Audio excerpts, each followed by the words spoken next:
4장. 유다의 아들들은 베레스와 헤스론과 갈미와 훌과 소발이라. 소발의 아들 르아야는 야핫을 낳고 야핫은 아후메와 라핫을 낳았으니 이는 소라 사람의 종족이며, 에담 조상의 자손들은 이스르엘과 이스마와 이빠스와 그들의 매제 하술렐보니와 그돌의 아버지 브누엘과 후사의 아버지 에셀이니 이는 다 베들레헴의 아버지 에브라다의 맏아들 훌의 소생이며, 드고아의 아버지 아스울의 두 아내는 헬라와 나아라라. 나아라는 그에게 아우삼과 헤벨과 데므니와 하하스다리를 낳아주었으니 이는 나아라의 소생이요. 헬라의 아들들은 세렉과 이소할과 에드난이며, 고스는 아눕과 소베바와 하룸의 아들 아하엘 종족들을 낳았으며, 야베스는 그의 형제보다 귀중한 자라. 그의 어머니가 이름하여 이르되 야베스라 하였으니 이는 내가 수고로이 낳았다 함이었더라. 야베스가 이스라엘 하나님께 아뢰어 이르되, 주께서 내게 복을 주시려거든 나의 지역을 넓히시고 주의 손으로 나를 도우사 나로 환난을 벗어나 내게 근심이 없게 하옵소서 하였더니 하나님이 그가 구하는 것을 허락하셨더라. 수아의 형 글룹이 무힐을 낳았으니 무힐은 에스돈의 아버지요. 에스돈은 베드라바와 바세아와 이르나하스의 아버지 드힌나를 낳았으니 이는 다 레가 사람이며, 그나스의 아들들은 온니엘과 스라야요. 온니엘의 아들은 하닷이며, 문호오데는 오브라를 낳고 스라야는 요압을 낳았으니 요압은 게하라심의 조상이라. 그들은 공장이었더라. 여분네의 아들 갈렙의 자손은 이루와 엘라와 나암과 엘라의 자손과 그나스요. 여할렐렐의 아들은 십과 시바와 디리아와 아사렐이요. 에스라의 아들들은 예델과 메렛과 에벨과 얄론이며, 메렛은 미리암과 삼메와 에스드모아의 조상 이스바를 낳았으니 이는 메렛이 아내로 맞은 바로의 딸 비디아의 아들들이며, 또 그의 아내 여우디아는 그돌의 조상 예렛과 소고의 조상 헤벨과 사노아의 조상 여구디엘을 낳았으며, 나함의 노이인 호디아의 아내의 아들들은 가미 사람 그일라의 아버지와 마아가 사람 에스드모아며, 시몬의 아들들은 암논과 린나와 베나난과 딜론이요. 이시의 아들들은 소헷과 벤소헷이더라.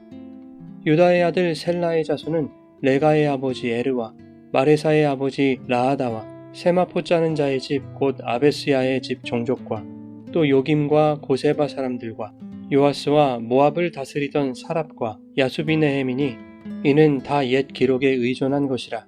이 모든 사람은 토기장이가 되어 수풀과 산울 가운데에 거주하는 자로서 거기서 왕과 함께 거주하면서 왕의 일을 하였더라. 시므온의 아들들은 느무엘과 야민과 야립과 세라와 사울이요. 사울의 아들은 살룸이요. 그의 아들은 밉삼이요. 그의 아들은 미스마요. 미스마의 아들은 함무엘이요. 그의 아들은 삭굴이요. 그의 아들은 시므이라. 시므이에게는 아들 16과 딸 6이 있으나 그의 형제에게는 자녀가 몇이 못되니 그들의 온 종족이 유다 자손처럼 번성하지 못하였더라.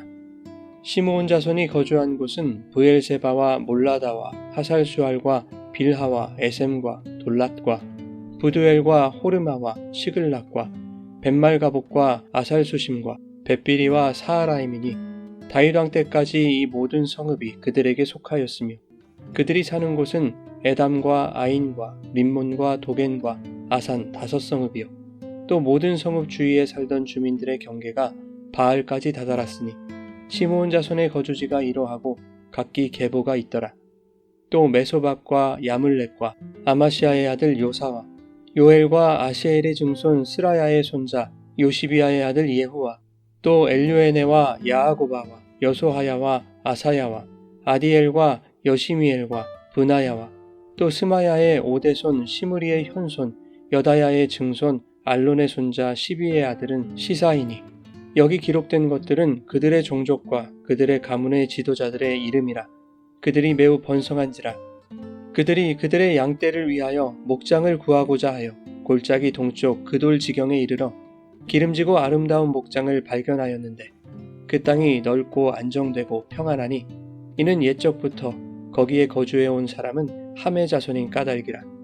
이 명단에 기록된 사람들이 유다왕 히스기야 때에 가서 그들의 장막을 쳐서 무찌르고 거기에 있는 모우님 사람을 쳐서 진멸하고 대신하여 오늘까지 거기에 살고 있으니 이는 그들의 양떼를 먹일 목장이 거기에 있음이며 또 시므온 자손 중에 500명이 이시의 아들 블라랴와 느아랴와 르바야와 우시엘을 두목으로 삼고 세일산으로 가서 피신하여 살아남은 아말렉 사람을 치고 오늘까지 거기에 거주하고 있더라.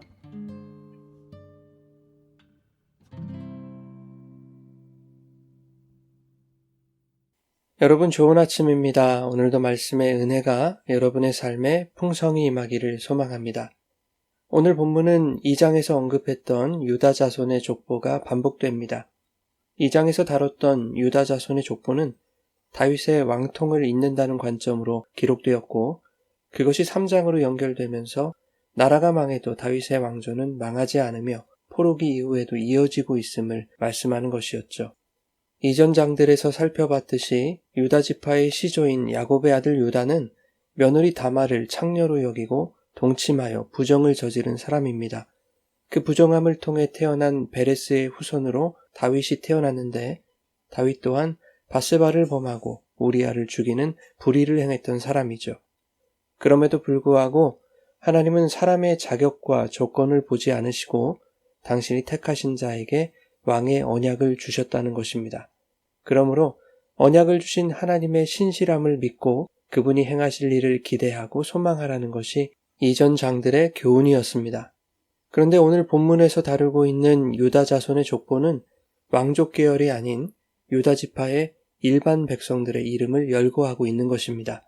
그 이유는 하나님이 다윗 계열의 왕족뿐만 아니라 일반 백성들에게도 다윗 언약, 즉 왕의 언약이 흐르고 있음을 의미하는 것이죠. 즉 하나님이 유다의 모든 자손들을 왕같은 존재로 삼아주셨다는 것입니다. 포로기 이후를 살아가던 백성들이 이 족보를 읽으면서 큰 위로와 용기를 얻게 되었을 것입니다.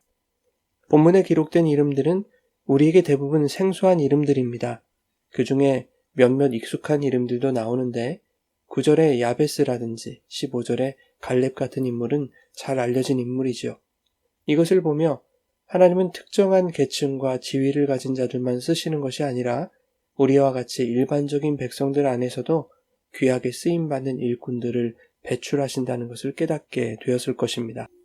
그런가 하면 24절부터는 시므온 자손의 족보가 나오는데 특별히 39절 이하에 그돌 지방을 점령하는 그들의 개척정신과 42절에 이름 없는 500명의 용맹함을 기록함으로써 이름 없이 활약하면서도 하나님의 언약의 역사를 빛내는 조연들이 있었음을 보여줍니다. 세상 사람들에게서는 이름 없는 자로 잊혀질 수 있지만 하나님은 그들의 순종과 수고와 헌신을 보고 계셨으며 그것을 기억하신다는 것입니다. 본문에서 특별히 언급하고 싶은 인물은 야베스입니다. 역대기의 전체 맥락에서 이해되지 못하고 지나치게 확대 해석된 인물이라는 점에서 아쉬운 점이 많습니다. 특히 야베스의 기도라는 책이 출간되면서 본문의 야베스의 기도가 마치 응답받는 기도의 비결로 오해되어 왔습니다. 10절에 보면 주께 구하였더니 복을 주셨다. 그런데 그 내용이 뭐냐 하면 지역을 넓히시고 환난을 벗어나게 하시고 근심이 없게 하셨다는 것입니다. 그러니 하나님은 구하는 자에게 이 모든 것을 주신다는 것이고 받지 못하는 것은 구하지 않았기 때문이라는 것입니다.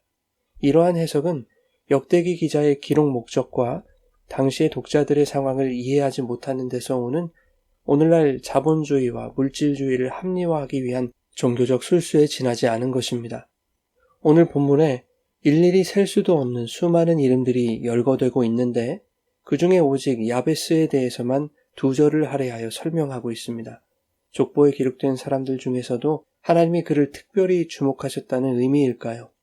그가 구했더니 주셨다는 복의 의미는 또 무엇일까요? 본문에서 보듯이 야베스라는 이름의 뜻은 내가 수고로이 낳았다, 즉 고통 속에서 얻은 아들이라는 뜻입니다. 포로기를 살아갔던 자들의 삶은 억압과 압제받는 삶이었을 것입니다. 그 고통을 끝낼 수 있는 근본적인 길은 나라가 회복되는 것이죠. 하나님의 통치와 주권이 회복되는 것입니다. 포로기의 고통스러운 현실 속에서 야베스가 하나님께 복을 구했다면 그것은 내 부동산과 내 재산을 늘려달라는 내용은 아니었을 것입니다.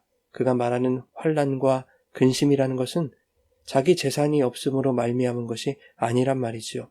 그러니 나의 지역을 넓혀달라는 그 기도의 내용은 멸망한 유다와 예루살렘 땅이 하나님의 주권으로 통치받는 온전한 회복을 구하는 것입니다.